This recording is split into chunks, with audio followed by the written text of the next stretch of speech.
Students, welcome back to my channel science classes. आप सभी का साइंस क्लासेस में स्वागत है। So today I am going to discuss class 10 chapter 8 how do organisms reproduce. तो आज हम पढ़ेंगे क्लास 10th का chapter 8 how do organism reproduce. ठीक है, ऑर्गेनिज्म रिप्रोड्यूस कैसे करते हैं। ठीक है, तो चलिए सबसे पहले हम समझेंगे। अब देखिए, how do organism reproduce chapter है आपका, how do organism reproduce. Organism reproduce कैसे करते हैं, तो सबसे पहले हम समझेंगे कि रिप्रोड्यूस होता क्या है। ठीक है, रिप्रोड्यूस क्या होता है। रिप्रोड्यूस मतलब रिप्रोडक्शन। ठीक है, तो इस चैप्टर में हम समझेंगे रिप्रोडक्शन के बारे में, और जो जितने भी ऑर्गेनिज्म हैं रिप्रोडक्शन कैसे करते हैं वो। ठीक है, तो रिप्रोडक्शन होता क्या है। रिप्रोडक्शन, अब देखिए रिप्रोडक्शन जो बना है वो दो वर्ड से मिलके बना है, री एंड प्रोडक्शन। ठीक है, री मीन्स होता है again and production means making. ठीक है, again making, it means again making यानी कि फिर से बनना। ठीक है, अब जहाँ पे क्या है, कोई भी ऑर्गेनिज्म क्या है, फिर से क्या होता है, प्रोड्यूस होता है, फिर से बनता है, तो उस प्रोसेस को हम क्या कहते हैं, रिप्रोडक्शन। ठीक है, अब देखिए जैसे मैंने आपको बताया रिप्रोडक्शन अगेन मेकिंग यानी कि फिर से बनना। ठीक है, अब फिर से बनने का मतलब यह है कि यहाँ पे ये नहीं कि कोई ऑर्गेनिज्म में क्या है फिर से बनता है, यानी कि फिर से बनने का मतलब कि अपने ही समान वो क्या बनाता है, एक कोई नए किसी नए ऑर्गेनिज्म को क्या करता है, प्रोड्यूस करता है। ये नहीं कि अपने में से ही अपना डुप्लीकेट बनाना, ऐसा नहीं, अपने क्या करना, अपनी बॉडी से क्या करना, किसी नए ऑर्गेनिज्म को क्या करना, प्रोड्यूस करना, यानी कि जन्म देना। ठीक है, तो रिप्रोडक्शन में क्या है, जैसे हम समझते हैं, क्वेश्चन में आपसे पूछूं कि हम इस दुनिया में कैसे आए। ठीक है, हम इस दुनिया में कैसे आए, हम कैसे आए, हम अपने पेरेंट्स यानी कि हमें पेरेंट्स ने क्या किया, जन्म दिया, यानी कि पेरेंट्स से जन्म देने के बाद क्या है, हम इस दुनिया में आए। अब हमारे पेरेंट्स कैसे आए, अब पेरेंट्स भी क्या है, उन्हें किसने जन्म दिया, उनके पेरेंट्स ने जन्म दिया। ठीक है, यानी कि क्या हुए, प्रोड्यूस हुए। ठीक है, हमारे पेरेंट्स को किसने प्रोड्यूस किया, उनके पेरेंट्स ने किया। हम कहाँ से आए इस दुनिया में, हमारे पेरेंट्स ने हमें जन्म दिया। ठीक है, तो क्या हो रहा है, रिप्रोडक्शन। ठीक है, यानी कि अगेन मेकिंग, यानी कि फिर से एक नई क्या है, स्पीसीज क्या है, बार बार क्या कर रही है, जन्म ले रही है। ठीक है, तो ये प्रोसेस क्या है, चलती रहती है, और यही क्या है, रिप्रोडक्शन। ठीक है, अब देखिए इसे समझते हैं डेफिनेशन से। Production of new generation of individuals of same species. ठीक है, यानी कि रिप्रोडक्शन क्या है, प्रोडक्शन ऑफ न्यू जनरेशन यानी कि नई जनरेशन का क्या होना, प्रोड्यूस होना, of individuals of same species, यानी किसी इंडिविजुअल्स की सेम स्पीसीज से किसी नए जनरेशन का जन्म लेना या प्रोडक्शन होना क्या कहलाता है, रिप्रोडक्शन कहलाता है। ठीक है, तो ये हो गया रिप्रोडक्शन। अब देखिए इसे और समझाऊं तो मैं आपको, जहाँ पे क्या है ना, देखिए एक लिविंग बींग क्या है, दूसरे लिविंग बींग को क्या कर रहा है, जन्म दे रहा है। यहाँ पे क्या बात आई, लिविंग बींग, यानी कि जन्म कौन देगा, नॉन लिविंग तो देगी नहीं। ठीक है, जन्म देगा कौन, यानी कि जब एक ऑर्गेनिज्म बन रहा है, किससे बन रहा है, वो लिविंग बींग से ही बन रहा है, चाहे वो एनिमल है चाहे वो प्लांट है। ठीक है, तो एक लिविंग बींग क्या करता है, दूसरे लिविंग बींग को क्या करता है, जन्म देता है। अब यही क्या है, रिप्रोडक्शन है। अब इसमें क्या क्या है, जैसे आपको बताया मैंने, human being, animal, lower animal, और जितने भी ऑर्गेनिज्म में सभी क्या आते हैं, ये रिप्रोडक्शन करते हैं। ठीक है, और एनिमल्स क्या करता है, एनिमल्स अपने ही समान जीव की क्या करता है, उत्पत्ति करते हैं, यानी कि एनिमल्स में जैसे कि स्पीसीज, ठीक है, जितनी भी स्पीसीज होती हैं वो क्या करती हैं, अपने ही समान क्या करती हैं, जीव की उत्पत्ति करती। अपने ही समान का मतलब जैसे कि एनिमल्स के जो बेबी होते हैं वो एनिमल ही होंगे। ठीक है, प्लांट किसे प्रोड्यूस करेगा, प्लांट को ही प्रोड्यूस करेगा। ठीक है, अब देखिए इसमें मैं आपको जैसे एग्जांपल से यहाँ पे बताती हूँ, जैसे कि क्या है, ह्यूमन बींग, ह्यूमन बींग के जो बेबी होंगे वो कैसे होते हैं, ह्यूमन बींग ही होते हैं। क्या है, रिप्रोडक्शन के बाद क्या प्रोड्यूस किए उन्होंने, बेबी प्रोड्यूस किए, और उनके बच्चे क्या हैं, जैसे ह्यूमन बींग है तो उनके बेबी भी कैसे हैं, ह्यूमन बीइंग ही होंगे, ठीक है।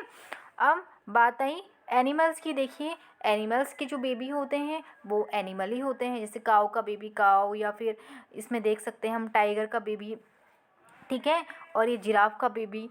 उसके अलावा जैसे अमीबा है, अमीबा लोअर ऑर्गेनिज्म, हम इसे आगे पढ़ेंगे अमीबा के बारे में भी, तो ठीक है, अमीबा का बेबी अमीबा। और जैसे प्लांट, देखिए जैसे प्लांट है, प्लांट क्या करते हैं, अपने ही समान क्या है, जो प्लांट है वो अपने ही जैसा क्या करता है, प्लांट को क्या करता है, प्रोड्यूस करता है, ठीक है। तो यही प्रोसेस क्या कहलाती है, रिप्रोडक्शन कहलाती है। तो क्या है रिप्रोडक्शन, रिप्रोडक्शन क्या है, living organism produces its own baby similar to themselves, ठीक है। तो लिविंग ऑर्गेनिज्म क्या करते हैं, अपने ही समान क्या करते हैं, बेबी प्रोड्यूस करते हैं, यानी कि जो कैसे होते हैं उनके सिमिलर होते हैं, ओके। चलिए रिप्रोडक्शन के बारे में और आगे और कुछ समझ लेते हैं। इसके अलावा रिप्रोडक्शन से क्या क्या होता है देखिए, ठीक है। तो सबसे पहले तो मैंने आपको डेफिनेशन बता दी थी इसकी, फिर अगेन समझ लेते हैं। Reproduction is the process by which living organism produce new individual similar to themselves, यानी कि रिप्रोडक्शन वो प्रोसेस है जहाँ पे कोई लिविंग ऑर्गेनिज्म अपने ही समान कोई इंडिविजुअल्स को क्या करता है, प्रोड्यूस करता है, यानी कि जन्म देता है। तो इस प्रोसेस को हम क्या कहते हैं, रिप्रोडक्शन कहते हैं। Reproduction insured continuity of life on earth. Reproduction से क्या होती है, लाइफ में, यानी कि लाइफ में जो है कंटिन्यूटी बने रहती है, यानी कि रिप्रोडक्शन नहीं होगा तो क्या होगा, धीरे धीरे, जैसे कि हमने क्या है देखो इसे समझते हैं। जैसे अभी तक हमने क्या किए थे, सारे हमने सिस्टम पढ़े, ठीक है। हमने सिस्टम कौन कौन से सिस्टम पढ़े, जैसे हमने पढ़ा nutrition, respiration, circulatory system, excretion, ये सभी हमारे क्या है, लाइफ प्रोसेस, जितनी भी लाइफ प्रोसेस है हमारे लिए सभी इंपॉर्टेंट है। अब वैसे ही क्या है, रिप्रोडक्शन भी है, ठीक है, रिप्रोडक्शन भी ज़रूरी है। अब लेकिन इसमें क्या होता है, सिस्टम के काम करने से क्या होता है, अगर जैसे हम सिस्टम की बात करें, हमने जैसे माना न्यूट्रिशन पढ़ा, या हमने डाइजेशन पढ़ा, या हमने एक्सक्रीशन पढ़ा, इसमें से कोई भी सिस्टम अगर फेल हो जाता है तो क्या होगा, इससे डेथ हो जाएगी, ठीक है। अब रिप्रोडक्शन की प्रोसेस की बात करें तो अगर हम, जैसे कि रिप्रोडक्शन भी हमने कहा कि ज़रूरी है, जैसे बाकी तो सिस्टम सारे हमारे ज़रूरी हैं, ठीक है, तो वैसे ही रिप्रोडक्शन भी हमारी लाइफ का एक पार्ट है, ठीक है। तो ये भी हमारी लाइफ में ज़रूरी है। बट बाकी पार्ट्स क्या है, हमारी बॉडी में है, और वो क्या कर रहे हैं, सिस्टम अगर हमारे फेल हो रहे तो हमारे क्या, उस व्यक्ति की, उस इंडिविजुअल की क्या है, डेथ हो जाती है, ठीक है।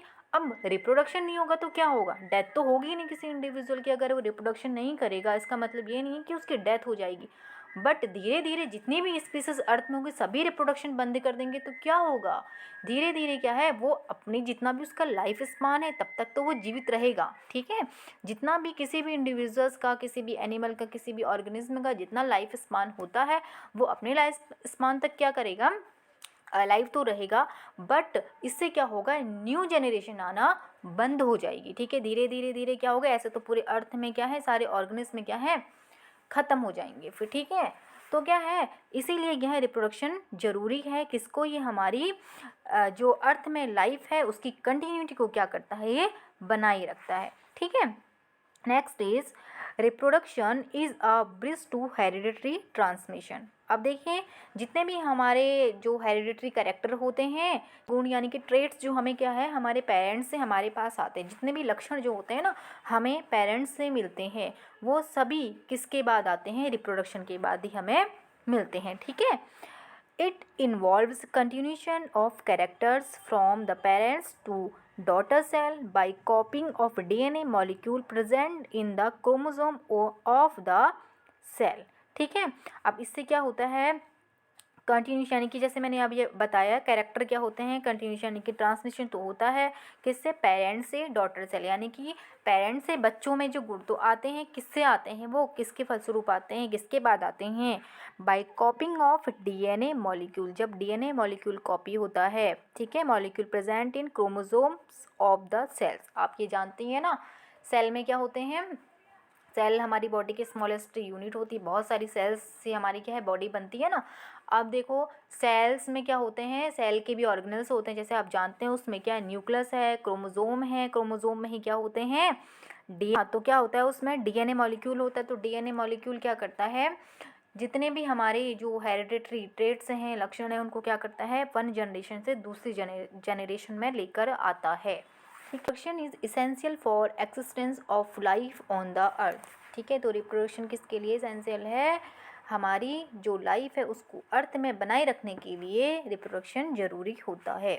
ठीक है, अब बात आई, अब देखिए, चलिए क्वेश्चन है, बताइए, all the organism reproduce in the same manner.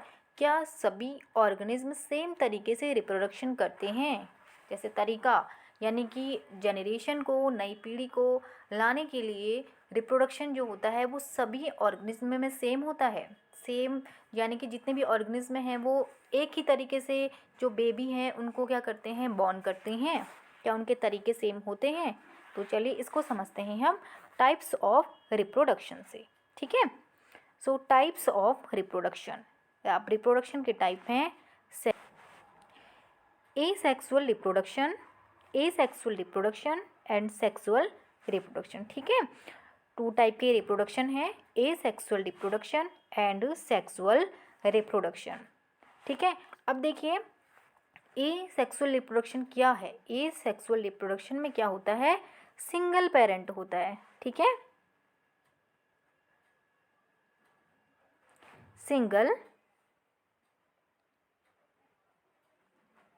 Single parent होते हैं। ठीक है, और यहाँ पे जो होते हैं सेक्सुअल रिप्रोडक्शन में क्या होते हैं, टू पेरेंट होते हैं। ठीक है, टू पेरेंट का मतलब यहाँ पे यानी कि एक मेल एक फीमेल, यानी कि मदर एंड फादर। ठीक है, यानी कि मेल और फीमेल, जहाँ पे टू पेरेंट्स होते हैं तो वो रिप्रोडक्शन होता है सेक्सुअल रिप्रोडक्शन। और ऐसा रिप्रोडक्शन जो सिंगल पेरेंट से ही क्या होता है, सिंगल यानी कि एक ही पेरेंट क्या करता है, न्यू जनरेशन को क्या करता है, प्रोड्यूस कर देता है, तो वो होता है एसेक्सुअल रिप्रोडक्शन। ठीक है,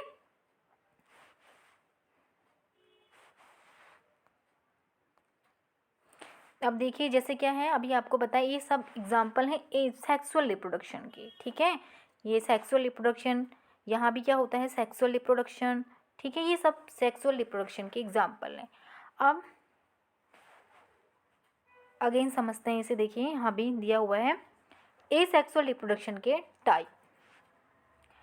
अब एसेक्सुअल रिप्रोडक्शन में क्या होता है, इसके टाइप में देखिए, फिशन, फिशन भी टू टाइप के हैं, बाइनरी फिशन, मल्टीपल फिशन। अभी सब हम एक एक करके वन बाय वन आगे समझते हैं इसको। बडिंग, बडिंग का एग्जांपल है हाइड्रा में होता है। स्पोर फॉर्मेशन ये होता है फंगी में। Regeneration, planaria, fragmentation, spirogyra, vegetative propagation. अब देखिए ये जैसे कि हम क्या करते हैं, वेजिटेटिव प्रोपगेशन के टाइप है, नेचुरल एंड आर्टिफिशियल, यानी कि जो जितने भी प्लांट्स हैं, प्लांट्स को हम किस किस तरीके से, नए नए तरीके से, जैसे प्लांट्स हैं वो क्या करते हैं, दूसरा प्लांट बढ़ता है। जैसे कि कुछ फ्रूट्स हैं, कुछ वेजिटेबल्स हैं, उनको हम किस किस तरीके से उगाते हैं। ठीक है, तो ये आता है आपका वेजिटेटिव प्रोपगेशन में। ठीक है, और वैसे ही बात करें सेक्सुअल रिप्रोडक्शन की, तो इसमें अभी जैसे आपको बताया कि टू पेरेंट्स होते हैं। ठीक है, एक होता है मेल, एक होता है फीमेल। ठीक है, मेल और फीमेल्स क्या होते हैं, दो पेरेंट्स होते हैं। ठीक है, और इसमें क्या होता है, both the mail and female have different reproductive organ. दोनों के ही जो रिप्रोडक्टिव ऑर्गन होते हैं मेल और फीमेल के, वो कैसे होते हैं, अलग होते हैं। ठीक है, each parent produces special sex cell known as gamete. ठीक है, और दोनों ही पेरेंट्स के पास क्या होती है, स्पेशियल सेक्स सेल होती हैं, जिन्हें हम क्या कहते हैं, गैमिट कहते हैं। ठीक है, male gamete and female gamete जिसे कहते हैं। मेल जो गैमिट यानी कि मेल की जो सेक्स सेल है वो मेल गैमिट, एंड फीमेल के पास जो सेक्स सेल होती है उसे कहते हैं फीमेल गैमिट। ठीक है, मेल गैमिट जो होती है स्पर्म, एंड फीमेल गैमिट को क्या कहते हैं, एग्स और ओवम कहते हैं। ठीक है, अब इसमें भी देखिए जो एनिमल्स सेक्सुअल रिप्रोडक्शन करते हैं, ये तो सेक्सुअल रिप्रोडक्शन का मैंने आपको बताया कि जो किस तरीके के ऑर्गेनिज्म करते हैं। ठीक है, अब देखिए इसमें भी होते हैं यूनिसेक्सुअल ऑर्गेनिज्म और बाइसेक्सुअल ऑर्गेनिज्म। ठीक है, अब देखिए समझते हैं कि यूनिसेक्सुअल क्या होते हैं और बाइसेक्सुअल क्या होते हैं। अब यूनी से समझते हैं आप यूनिसेक्सुअल, यानी कि यूनिसेक्सुअल ऑर्गेनिज्म में क्या है, जैसे कि आप जानते हैं most of the organism have separate mail and female individuals, ठीक है। जैसे कि जितने भी ऑर्गेनिज्म हैं उसमें हम क्या देखते हैं, यानी कि मेल अलग होते हैं, फीमेल अलग जो होते हैं इंडिविजुअल्स, यानी कि इन यूनिसेक्सुअल ऑर्गेनिज्म, ठीक है। तो सबसे पहले समझेंगे कि यूनिसेक्सुअल ऑर्गेनिज्म क्या होते हैं। यूनिसेक्सुअल क्या है, most of the organism have separate mail and female individual, ठीक है। जो अधिकतर एनिमल्स जो होते हैं उनमें क्या होते हैं, मेल और फीमेल जो इंडिविजुअल होते हैं वो अलग होते हैं, ठीक है। जो यानी कि मेल अलग हैं, फीमेल अलग हैं, यानी कि जो ऑर्गेनिज्म मेल अलग हैं, फीमेल अलग हैं, ठीक है। मेल फीमेल जो अलग होते हैं और वो जो रिप्रोडक्शन करते हैं वो होते हैं यूनिसेक्सुअल ऑर्गेनिज्म, ठीक है। मेल प्रोड्यूस स्पर्म, जहाँ पे मेल क्या करता है, स्पर्म प्रोड्यूस करता है, एंड फीमेल क्या प्रोड्यूस करती है, एग प्रोड्यूस करती है, ठीक है। अब उनसे जो गैमेट बनते हैं फ्यूज़न के बाद, फिर फर्टिलाइजेशन होता है, ठीक है, फिर जाइगोट बनता है, या फिर क्या है, बेबी फॉर्म होता है, ठीक है, इंडिविजुअल फॉर्म होता है। तो जो इस तरीके से रिप्रोडक्शन करते हैं तो वो ऑर्गेनिज्म होते हैं क्या, यूनिसेक्सुअल। सच ऑर्गेनिज्म कॉल्ड यूनिसेक्सुअल ऑर्गेनिज्म, ठीक है। अब बात आई बाइसेक्सुअल ऑर्गेनिज्म की, ठीक है। बाइसेक्सुअल क्या होते हैं, सम एनिमल्स है both male and female sex organ in the same organism, यानी कि एक ही ऑर्गेनिज्म में क्या है, उसी ऑर्गेनिज्म में मेल और मेल यानी कि मेल गैमेट भी है, फीमेल गैमेट भी उसी के पास है, यानी कि मेल सेक्स सेल और फीमेल सेक्स सेल दोनों ही उस सेम ऑर्गेनिज्म के पास है, ठीक है। सच एज जैसे कि अर्थवॉर्म होता है, लीच होता है, have both male and female sex organ in same organism, ठीक है। So the have both male and female sex organ in same organism, such organism are called bisexual, ठीक है। अर्थवॉर्म, टैपवॉर्म, ये क्या होते हैं, बाइसेक्सुअल होते हैं, यानी कि इनकी बॉडी में ही क्या है, मेल एंड सेक्स, यानी कि male gamete and female gamete दोनों ही इसमें होते हैं, ठीक है। तो ये तो है टाइप्स ऑफ रिप्रोडक्शन। अब सबसे पहले हम समझेंगे एसेक्सुअल रिप्रोडक्शन के टाइप, ठीक है। अब देखिए सेक्सुअल प्रोसेस ऑफ ह्यूमन, यहाँ भी आप देख सकते हैं, इसे मैं आगे जब हम पढ़ेंगे कहाँ पे, सेक्सुअल रिप्रोडक्शन में, तो वहाँ समझाऊंगी कि यहाँ पे सिर्फ मैंने एक सेक्सुअल रिप्रोडक्शन का एग्जांपल लिया हुआ है। जैसे अभी आपको बताया ना मैंने कि मेल एंड फीमेल गैमेट जहाँ पे क्या होते हैं, अलग अलग होते हैं, ठीक है। तो इसका जो सेक्स सेल होती है, गैमेट होता है, एग होता है, इसके मेल का जो होता है वो स्पर्म होता है, फ्यूज़न के बाद क्या है, फर्टिलाइजेशन होता है, जैसे अभी आपको बताया मैंने, इससे जो बनता है जाइगोट बनता है, और फिर क्या है, बना हमारा एम्ब्रायो, ठीक है, जिससे क्या होगा, न्यू इंडिविजुअल बॉर्न होता है, ओके। अब है asexual reproduction, topic is asexual reproduction, और इसके टाइप को हम वन बाय वन समझेंगे, ठीक है। अब एसेक्सुअल रिप्रोडक्शन ये मैं अभी आपको पहले भी बता चुकी हूँ, फिर से अगेन इसके जो इसमें पॉइंट दिए उन्हें एक एक करके समझ लेते हैं, ठीक है। It involve only one parent, इसमें क्या होता है, सिर्फ एक ही पेरेंट होता है। There is no formation and fusion of gametes, ठीक है। तो यहाँ पे गैमेट्स का ना गैमेट्स बनते हैं ना गैमेट्स फ्यूज़ होते हैं, क्योंकि यहाँ पे तो क्या है, एक ही पेरेंट्स होता है, ठीक है।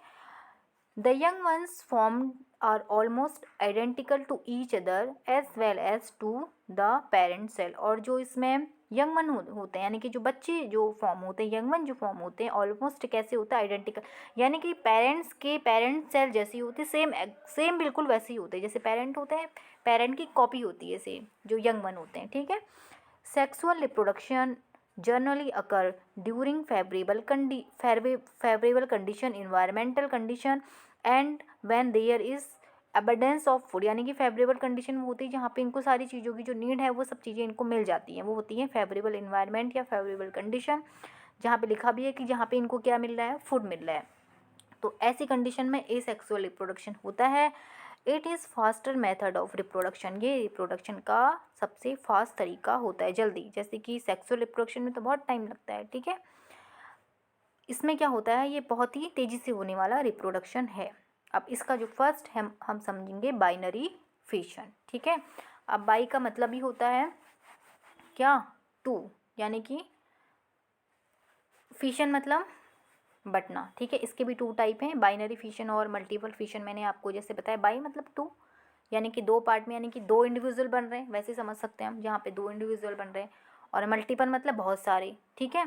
अब ये देखिए, ये किस में होता है binary fission, seen in bacteria, protozoa like amoeba and paramecium. ये देखा जाता है बैक्टीरिया में, प्रोटोजोआ में, प्रोटोजोआ जैसे कि अमीबा एक प्रोटोजोआ है, ठीक है, प्रोटोजोआ जैसे कि अमीबा एंड पैरामीशियम, ठीक है। अब इसमें जो होता है ना, 2 तरीके हैं इसके, 2 तरीक़ों से होता है। एक है कैरियोकाइनेसिस, यानी कि 2 प्रोसेस कह सकते हैं, कैरियोकाइनेसिस एंड साइटोकाइनेसिस। अब कैरियोकाइनेसिस वो है जब कोई भी ऑर्गेनिज्म है, यानी कि ये यूनिसेलुलर ऑर्गेनिज्म है जैसे अमीबा एंड पैरामीशियम।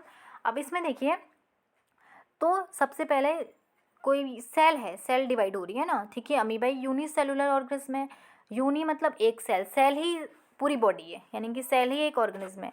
अब सेल में क्या होता है, न्यूक्लियस भी है, साइटोप्लाज्म भी है, बाकी ऑर्गेनेल्स भी होते हैं, जैसे अभी आपको मैंने बताया।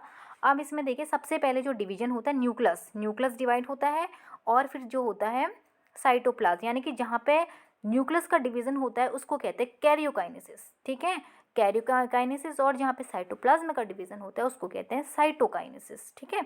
Resulting in the formation of 2 daughter cell, इसमें 2, जैसे अभी आपको बताया, यानी कि एक सेल है डिवाइड हो गई, इससे क्या बन गए, 2 बन गई, तो 2 डॉटर सेल्स बनती है। It occurs during highly favourable condition, और ये कब होता है, हाईली फेवरेबल कंडीशन में होता है। देखिए, जैसे अमीबा भी आपको बताया, अमीबा में क्या है, बाइनरी फिशन। एक अमीबा है सेल डिवीजन, यानी कि सबसे पहले क्या कहा मैंने, न्यूक्लियस डिवाइड हो रहा है, अंदर न्यूक्लियस है, ये न्यूक्लियस क्या है, डिवाइड हो रहा है, इससे 2 न्यूक्लियस अलग अलग बनना स्टार्ट हो गए, यहाँ से डिवीजन हो गया है। अब न्यूक्लियस के बाद क्या है, फिर ये साइटोप्लाज्म में भी क्या होता है, अलग होना स्टार्ट हो जाता है, ये साइटोप्लाज्म में है, साइटोप्लाज्म भी क्या अलग होना स्टार्ट हो गया। अब इससे क्या बन गए, 2 डॉटर सेल, यानी कि 2 अमीबा, नई अमीबा इससे बन गए हैं, 2 ऑर्गेनिज्म इससे बन गए हैं। तो ये है सेक्सुअल रिप्रोडक्शन का टाइप। अब यहाँ पे इसको अगेन हम समझेंगे। देखिए, न्यूक्लियस है, ये पेरेंट सेल है। अब है इसमें सबसे पहले ये क्या है, स्यूडोपोडिया मिनिमा। सबसे पहले इसका जो स्यूडोपोडिया हमने पढ़ा था, समझा था, chapter I think first chapter में भी हमने अमीबा का जब न्यूट्रिशन पढ़ लेते, वहाँ भी आपको बताया था कि स्यूडोपोडिया क्या होते हैं, उससे क्या करता है, अपना फूड अंदर लेता है ये। तो स्यूडोपोडिया सबसे पहले इसका मिनिमाइज्ड होना स्टार्ट होता है, फिर ठीक है न्यूक्लियस एनलार्ज होता है, यानी कि न्यूक्लियस सबसे पहले मैंने बताया ना, कैरियोकाइनेसिस जिसे कहते हैं, कैरियोकाइनेसिस होता है, न्यूक्लियस एनलार्ज होना स्टार्ट हुआ, ठीक है। उसके बाद है कंस्ट्रक्टेड सेल्स, सेल क्या हुई, कंस्ट्रक्ट हुई, यानी कि साइटोप्लाज्म में डिवीजन स्टार्ट हुआ। इससे क्या है, 2 अमीबा हमें साइटोप्लाज्म में अलग अलग होके क्या बना दिए इसने, 2 यानी कि 2 अमीबा फॉर्म हो गए, ठीक है। तो ये है बाइनरी, यानी कि बाई मीन्स 2, यानी कि एक ऑर्गेनिज्म से जहाँ पे 2 ऑर्गेनिज्म बने, ठीक है। ये किस में हुआ, यूनिसेलुलर ऑर्गेनिज्म में, जैसे कि आपको बताया मैंने अमीबा, ठीक है। अब है मल्टीपल फिशन, ठीक है। अब मल्टीपल फिशन देखिए, seen in Plasmodium a malarial parasite, ठीक है। ये किस में होता है, जैसे कि एक प्लाज्मोडियम जो है एक मलेरियल पैरासाइट है, जिससे मलेरिया होता है। ड्यूरिंग अनफेवरेबल कंडीशन, देखिए वहाँ पे क्या थी, फेवरेबल कंडीशन थी, यहाँ पे अनफेवरेबल कंडीशन, यानी कि जब उसे फूड मिल रहा है, ठीक है, तो वहाँ पे तब जाके वो डिवीज़न स्टार्ट करता है। इसके पास तो अनफेवरेबल कंडीशन है, ठीक है। Parents cell develop a thick resistance wall around itself, ठीक है। यहाँ पे पेरेंट सेल क्या बनाती है, अपने चारों ओर एक क्या बनाती है, वॉल तैयार कर लेती है, फॉर्मिंग अ सिस्ट, जिसे हम सिस्ट कहते हैं। With in the wall the cytoplasm divides many times. अब देखिए, सबसे पहले एक चारों ओर से दीवार बन गई है। अब वॉल के ठीक है अंदर जो है, हम जानते हैं कि साइटोप्लाज्म भरा हुआ है सारा, साइटोप्लाज्म डिवाइड्स मैनी टाइम्स, बार बार डिवाइड हो रहा है, बहुत बार, टू फॉर्म मैनी प्लाज्मोडिया, उसके अंदर बहुत सारे प्लाज्मोडिया बन गए हैं। व्हेन कंडीशन बिकम फेवरेबल, देखो पहले अनफेवरेबल कंडीशन में होता है, ये सारी प्रोसेस तो अनफेवरेबल कंडीशन में हो गई है। साइटोप्लाज्म अंदर से एक वॉल बना के साइटोप्लाज्म डिवीजन स्टार्ट हो गया है।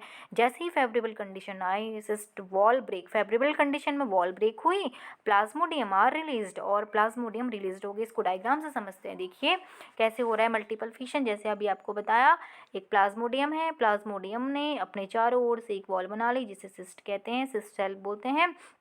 अब इसने क्या किया, अब इसके अंदर है साइटोप्लाज्म, साइटोप्लाज्म भी क्या हुआ, डिवीजन स्टार्ट हो गया। साइटोप्लाज्म के अंदर डिवीजन, न्यूक्लियस है ना, देखिए जितने बार जितना साइटोप्लाज्म डिवाइड होगा उतने न्यूक्लियस भी उसके अंदर, यानी कि नया जो साइटोप्लाज्म डिवीज़न हो रहा है तो उतने ही न्यूक्लियस के साथ ये नया ऑर्गेनिज्म अंदर बन रहा है। ठीक है, अब देखिए इसमें तो साइटोप्लाज्म डिवीजन स्टार्ट हुआ तो इसने क्या किए, बहुत सारे अंदर से क्या बना दिए अपने प्लाज्मोडिया। ठीक है, बहुत सारे प्लाज्मोडिया इसके अंदर, यानी कि उसकी डॉटर सेल्स बन चुकी हैं अंदर।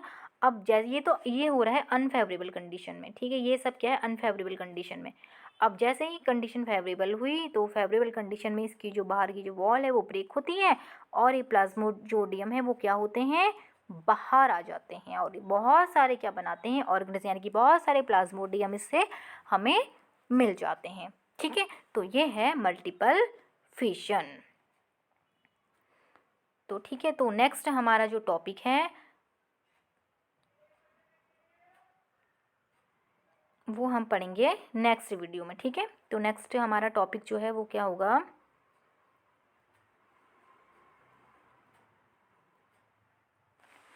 Spore formation. ठीक है, स्पोर फॉर्मेशन हम पढ़ेंगे नेक्स्ट वीडियो। आई होप आपको इतना समझ आया होगा। ठीक है, सो आज के लिए इतना ही, मिलते हैं नेक्स्ट वीडियो में। Save earth, save tree and keep your environment clean. अगर आपको ये वीडियो पसंद आया तो please like, share and subscribe ज़रूर करें।